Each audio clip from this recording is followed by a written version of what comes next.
মমতা ব্যানার্জির এই যে উদ্ধত্ত, মমতা ব্যানার্জির এই যে তার দলীয় কর্মীদেরকে এই চাকর বাকর বানিয়ে রাখা, এটা কিন্তু কখনো সহ্য করা যায় না। তারা কী করবেন, দলটাই তো এরকম, মালিক যা বলবে তাদের তো সেভাবে চলতে হবে। মমতা বন্দ্যোপাধ্যায় কি হেরে গিয়ে মাথা খারাপ হয়ে গেছে নাকি, না তার মুখ্যমন্ত্রী তো চলে গেছে বলে তার মাথা খারাপ হয়ে গেছে, আমি বুঝতে পারছি না। মমতা বন্দ্যোপাধ্যায়ের দলে যে সমস্ত নেতা মন্ত্রী এমএলএ এমপি বা যে সমস্ত কার্যকর্তারা রয়েছে বা যে সমস্ত দলের নেতা নেত্রীরা রয়েছে, তারা কি সবাই মমতা বন্দ্যোপাধ্যায়ের চাকর নাকি? তিনি তাদেরকে কি মনে করেন যে তারা সবাই চাকর বাকর? মানে তিনি যেরকমভাবে চালাবেন তারা সবাই কি সেভাবে চলবে নাকি? এরকমভাবে চলতে থাকলে কিন্তু দলটা আর বেশি দিন থাকবে না, এটা কিন্তু মাথায় রাখতে হবে। এখন যেটা মনে হচ্ছে যে দলে একটাই পোস্ট আর বাকি সব ল্যাম্প পোস্ট। আমি যেটা দেখে সবচেয়ে বেশি অবাক হলাম, আনন্দবাজার পত্রিকার এই প্রতিবেদনটা দেখে সত্যিকারের আমি অবাক হলাম। দেখুন, আপনাদেরকে আমি যেটা পরিষ্কারভাবে বলে রাখি যে মমতার কালীঘাটের বাড়িতে একটা বৈঠক হয়েছিল। সেই বৈঠকে দলের একাধিক যারা বিশেষ করে সদ্য জয়ী হয়েছেন, যে সমস্ত যারা বিধায়ক হবেন তাদেরকে নিয়ে একটা বৈঠক করা হয়েছিল। সেখানে প্রাক্তন মুখ্যমন্ত্রী মমতা বন্দ্যোপাধ্যায় ছিলেন, ফিরহাদ হাকিম ছিলেন, অভিষেক বন্দ্যোপাধ্যায় ছিলেন। সবই ঠিক ছিল, ঠিক তখনই ছিল না যখন প্রাক্তন মুখ্যমন্ত্রী মমতা বন্দ্যোপাধ্যায় সবাইকে বলেন অভিষেক তিনি অনেক কাজ করেছেন, অভিষেক তিনি অনেক পরিশ্রম করেছেন, অভিষেককে কেউ খারাপ কথা বলবেন না, অভিষেকের বিরুদ্ধে কোনো খারাপ কথা আমি শুনবো না, তাহলে তার বিরুদ্ধে ব্যবস্থা নেব। অভিষেকের নামে কেউ কিছু বললে সেটা আমরা দল বিরোধী কাজ হবে। সেটা না হয় মানলাম, তিনি তার ভাইপোকে দিয়ে কি কাজ করাবেন, তার ভাইপো কি করবেন, তার ভাইপোকে কে কি করবে সেটা তো দলীয় বিষয়। কিন্তু আমার যেটা অবাক লাগলো, যারা সদ্য নির্বাচিত যারা বিধায়ক হবেন তাদেরকে মমতা বন্দ্যোপাধ্যায় কি বলছে, আপনারা উঠে দাঁড়িয়ে অভিষেককে সম্মান জানান। ভাবুন একটাবার, অভিষেক, যেই অভিষেক মমতা বন্দ্যোপাধ্যায় ক্ষমতায় আসার পরে যিনি নেতা হয়েছেন, যিনি যুবরাজ হয়েছেন, যিনি সেনাপতি হয়েছেন, এই তো সেই অভিষেক যিনি কোনোদিন বিরোধী রাজনীতি করেননি, যিনি পিসির রাজত্বে, যিনি তার পিসি মমতা বন্দ্যোপাধ্যায়, সেটা আপনারা সবাই জানেন, সেই পিসির রাজত্বে যিনি নেতা হয়েছেন, সেই নেতাকে উঠে দাঁড়িয়ে সম্মান করতে হবে। কারা করবে সম্মানটা? যারা দীর্ঘদিন ধরে রাজনীতি করে আসেন।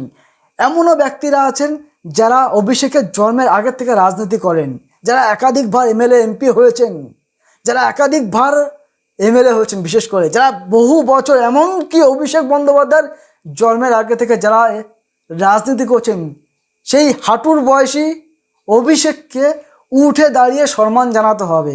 এটা মমতা বন্দ্যোপাধ্যায়ের আদেশ ছিল কালীঘাটের বাড়িতে দাঁড়িয়ে। আমি সত্যিকারের অবাক হই, এই দলটা না এবার উঠে যায়, এই দলটা না হয় আর থাকবে কিনা আগামী দিনে আমি বলতে পারছি না। মমতা ব্যানার্জির এই যে উদ্ধত্ত, মমতা ব্যানার্জির এই যে তার দলীয় কর্মীদেরকে এই চাকর বাকর বানিয়ে রাখা, এটা কিন্তু কখনো সহ্য করা যায় না। যেটা আনন্দবাজার প্রতিবেদন অনুযায়ী যেটা দেখলাম, যে অনেকের মধ্যে না একটা খারাপ লাগছিল, বিশেষ করে যারা বিধায়ক হবে, যে হাঁটুর বয়সে সেদিনকার একটা ছেলে এই কয়েকটা বছর যিনি রাজনীতি করছেন তাকে উঠে দাঁড়িয়ে সম্মান করতে হবে। কেউ একজন, কোনো একজন যিনি বিধায়ক হতে চলেছেন তাদের মধ্যে একজন, আনন্দবাজার সূত্র অনুযায়ী যেটা জানলাম, যে একজন বিধায়ক যিনি হবেন আর কি, তিনি মুখ খুলেছেন যে এটা তো হাততালি দিলেও তো ব্যাপারটা মিটে যেত, যে অভিষেককে যদি কুর্নিশ জানাতে হয় তাহলে তো হাততালির মাধ্যমেও তো তাকে সম্মান জানানো যেতে পারত। হ্যাঁ, মানছি অভিষেক বন্দ্যোপাধ্যায় অনেক কাজ করেছে, অনেক পরিশ্রম করেছে, তিনি দলের জন্য অনেক করেছেন, তাহলে তাও তাকে হাততালি দিয়ে বা অন্য কোনোভাবেও তো সম্মান জানানো যেত। তাকে যে উঠে দাঁড়িয়ে যে সম্মান জানাতে হবে, তিনি কি এত বড় নেতা হতে পেরেছেন? এইটা মানতাম যে মমতা বন্দ্যোপাধ্যায়ের ক্ষেত্রে হলে ঠিক আছে, তিনি মুখ্যমন্ত্রী না, তিনি প্রাক্তন মুখ্যমন্ত্রী, তিনি দলের সুপ্রিমো, তার কথা হলে ঠিক আছে, এটা মানা যায়, কোনো সমস্যা নেই। কিন্তু তাই বলে অভিষেককে উঠে দাঁড়িয়ে সম্মান করতে হবে? তাও আবার কারা করবে? যারা দীর্ঘদিন ধরে রাজনীতি করছে, যারা অভিষেক বন্দ্যোপাধ্যায়ের জন্মের আগে থেকে যারা রাজনীতি করছে। এটা সত্যিকার আমি মানতে পারছি না, এটা আমি বিশেষ করে একদম মানতে পারছি না। মমতা বন্দ্যোপাধ্যায় এই আদেশটা না দিলেই পারতেন, আমি মনে করি তিনি তার দলীয় কর্মীদেরকে এই আদেশটা না দিলেই পারতেন, কিন্তু কিছু করার নেই। তার দলের যারা কর্মীরা আছেন, তার দলের যারা সদ্য নির্বাচিত যে সমস্ত বিধায়করা আছেন, তারা কী করবেন, দলটাই তো এরকম, মালিক যা বলবে তাদের তো সেভাবে চলতে হবে। তারাও আর কিছু করার নেই, দাঁতে দাঁত চেপে উঠে দাঁড়িয়ে অভিষেককে সম্মান জানিয়েছে। কি সম্মান জানিয়েছে? যে অভিষেক নাকি এই নির্বাচনে তার একটা অবদান আছে, তার জন্যই তো যে দলটা একেবারে ডুবে গেছে। অভিষেক ব্যানার্জির এতটাই, কি বলবো, অভিষেক বন্দ্যোপাধ্যায়ের যে এতটা ক্যারিশমা ছিল এই নির্বাচনের জন্য, অভিষেক বন্দ্যোপাধ্যায়ের যে এতটাই সাফল্য ছিল যার ফলে দলটাই পুরো ডুবে গেছে। যেই অভিষেক বন্দ্যোপাধ্যায়কে বলছে উঠে দাঁড়িয়ে সম্মান করতে, সেই অভিষেক বন্দ্যোপাধ্যায়ের জন্য তার দলের লোকটাই তার দিকে আঙুল তুলে বলছে এই ছেলেটার জন্য আজকে দলটা ডুবে গেল, এই ছেলেটা বেশি মাতব্বরি করেছিল বলে আজকে দলটা ডুবে গেল। যে বিগত 15 বছর শাসন করার পর যে তৃণমূল কংগ্রেস একেবারে গঙ্গায় তলিয়ে গেল, সেই তৃণমূল যার জন্য তলিয়ে গেল সেই অভিষেক বন্দ্যোপাধ্যায়, তাকে নাকি উঠে দাঁড়িয়ে সম্মান জানাতে হবে। এটা কি ধরনের নৈতিকতা আমি বুঝতে পারি না। মমতা বন্দ্যোপাধ্যায় কি হেরে গিয়ে মাথা খারাপ হয়ে গেছে নাকি, না তার মুখ্যমন্ত্রী তো চলে গেছে বলে তার মাথা খারাপ হয়ে গেছে, আমি বুঝতে পারছি না। অভিষেক বন্দ্যোপাধ্যায় একটা হাঁটুর বয়সী ছেলে, তাকে নাকি তার দলের বিধায়কটা নাকি উঠে দাঁড়িয়ে সম্মান করতে হয়। তাও আমি মানতাম, তাও আমি মেনে নিতাম যদি এই দলটা ক্ষমতায় আসতো। আমি মেনে নিতাম যে ঠিক আছে, অভিষেক বন্দ্যোপাধ্যায় চতুর্থবারের জন্য তৃণমূলকে জয়ী করেছে, আবার ফের শাসক দল তৃণমূল কংগ্রেস, মুখ্যমন্ত্রী মমতা বন্দ্যোপাধ্যায় যদি এরকম হতো তাহলে আমি মানতাম যে ঠিক আছে, অভিষেক বন্দ্যোপাধ্যায় একটা বিরাট সাফল্যজনক একটা কাজ করেছে, তার জন্য ক্ষমতা এসেছে দল। সেটা তো হয়নি, তার জন্য উল্টানো ডুবে গেছে দলটা, বরং তাকে নাকি উঠে দাঁড়িয়ে সম্মান করতে হবে।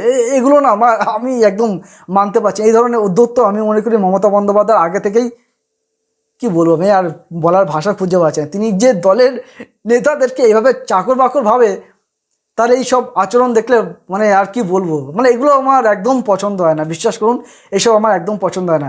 অভিষেক বন্দ্যোপাধ্যায় যিনি তৃণমূল ক্ষমতায় আসার পর যিনি রাতারাতি নেতা হয়ে উঠেছেন, যার বিরোধী রাজনীতির কোনো অভিজ্ঞতাই নেই, সেই ব্যক্তিকে মমতা ব্যানার্জি দিনের পর দিন মাথার উপরে তুলে রেখেছে, আর দলের কর্মীদেরকে তার সামনে মাথা নিচু করাচ্ছে, তার কথা ওঠা বসা করাচ্ছে।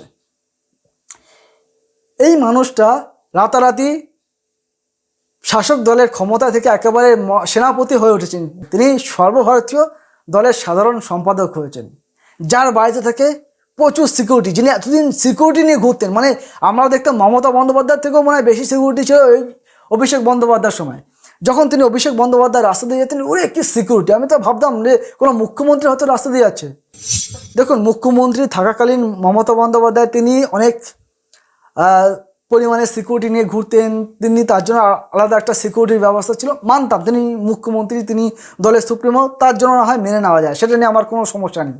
কিন্তু অভিষেক বন্দ্যোপাধ্যায় তিনি কি, তিনি সরকারের কি, তিনি একটা দলের সেনাপতি না, তিনি সভাপতি না চেয়ারম্যান, তার জন্য কেন সরকারের গচ্ছিত টাকা থেকে বা আমাদের মতন সাধারণ মানুষের ট্যাক্সের টাকা তাকে এত বেশি নিরাপত্তা কেন দেওয়া হতো এতদিন?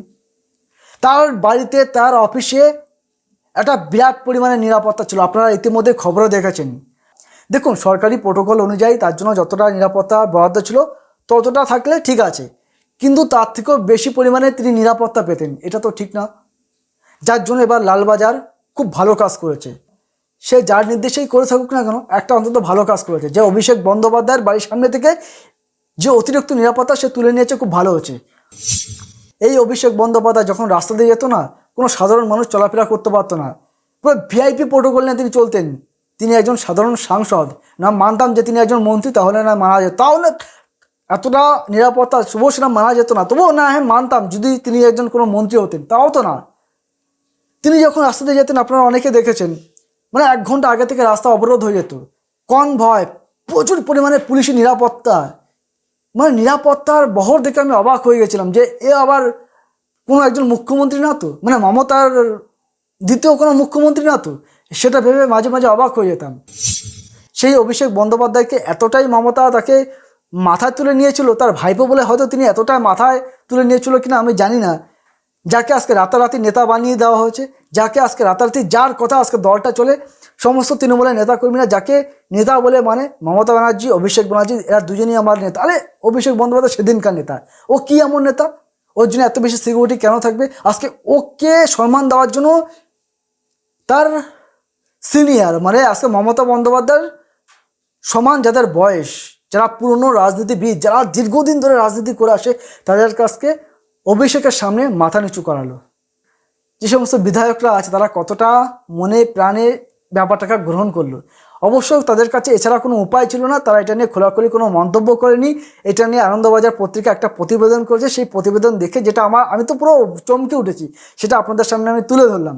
এইবার এই ধরনের নেতারা যারা অভিষেককে সম্মান জানিয়ে এসেছে, তারা আগামী দিনে দলে থাকবে তো? আমার এটাও প্রশ্ন। অভিষেক বন্দ্যোপাধ্যায় পারবে তো তাদেরকে দলে ধরে রাখতে? এই অভিষেক বন্দ্যোপাধ্যায় আপনি সেনাপতি হয়েছেন, আজকে আপনি সেনাপতি হয়ে কি করেছেন, পুরো দলটাকে ডুবিয়ে দিয়েছেন, পুরো দলটাকে একেবারে ডুবিয়ে ভাসিয়ে দিয়েছেন। আজকে আবার আপনি বলছেন আপনার জন্য সাফল্য, আপনাকে নাকি সম্মান জানাতে, আপনি কি করেছেন? আপনি ক্ষমতা আনতে পেরেছেন দলকে? পারেনি, তাহলে আপনাকে কিসের সম্মান জানাতে হবে? আরে ভাই, যে ব্যক্তি সফলতা পায় তাকে সম্মান জানানো যায়। আজকে যে নবনির্বাচিত বিধায়করা, তারা কি মনে মনে কষ্ট পায়নি যে তারা এতদিন ধরে রাজনীতি করছে, একটা হাঁটুর বয়সী ছেলের সামনে তাকে আজকে মাথা নিচু করতে হলো, তার জন্য তাকে সম্মান জানাবার জন্য উঠে দাঁড়াতে হয়েছে। একজন তো বলেই ফেলেছে যে এটা হাততালির মাধ্যমেও সমাধান করা যেত, এটা অন্যরকমভাবেও তো করা যেতে পারতো, তার জন্য উঠে দাঁড়াতে হবে। মমতা বন্দ্যোপাধ্যায়ের এই নির্দেশটাকে অনেকেই হয়তো নিতে পারেনি, কেউ কেউ এটাকে নিয়ে কথা বলেনি ঠিকই, কিন্তু মনে মনে এই একটা ক্ষিপ্ত বাসনা নিয়ে তারা বাড়ি ফিরেছে। আগামী দিনে এই অভিষেক বন্দ্যোপাধ্যায়কে আমি দেখব তিনি দলটাকে ধরে রাখতে পারে কিনা। এই দলটা, এই ৮০ জন যে নবনির্বাচিত বিধায়ক, এই ৮০ জনের মধ্যে তিনি কয়জনকে ধরে রাখতে পারে, তার দলে শেষ পর্যন্ত কয়জন থাকে। প্রাক্তন মুখ্যমন্ত্রী মমতা বন্দ্যোপাধ্যায় তিনি কিন্তু এবার আর বিধানসভায় যেতে পারবে না, কারণ তিনিও শুভেন্দুর কাছে হেরেছেন।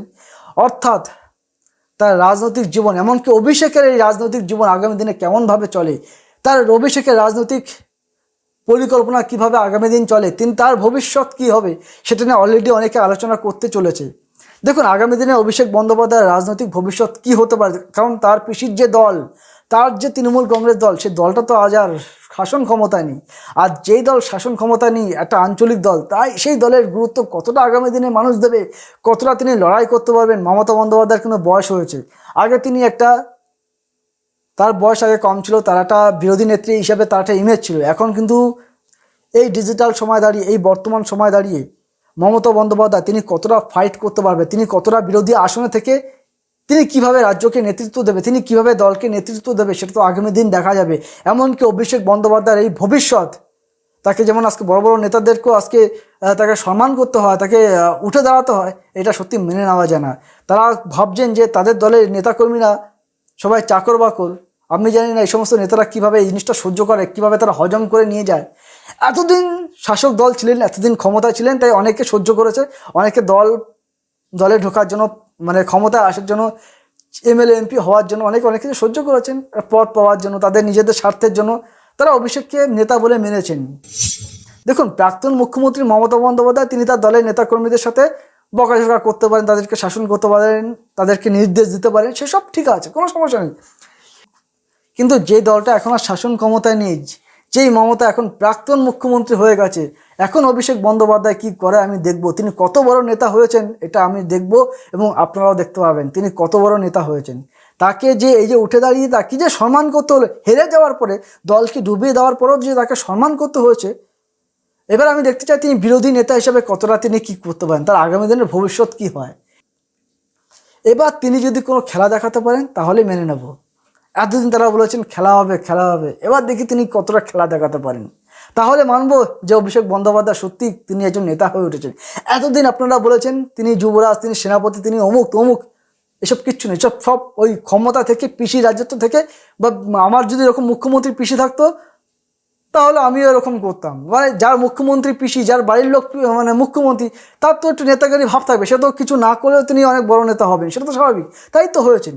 এবার দেখবো তিনি বিরোধী নেতা হিসেবে কতটা তিনি সাকসেসফুল, তিনি কতটা সফল হতে পারেন, সেটা এবার দেখবো, তারপরে বুঝবো অভিষেক বন্দ্যোপাধ্যায় কতটা তিনি সফল। চলুন তাহলে দেখা হবে আপনাদের সাথে অন্য একটা ভিডিওতে। ততক্ষণ পর্যন্ত আপনারা ভালো থাকুন, সুস্থ থাকুন এবং দেখতে থাকুন ভিডিওগুলো।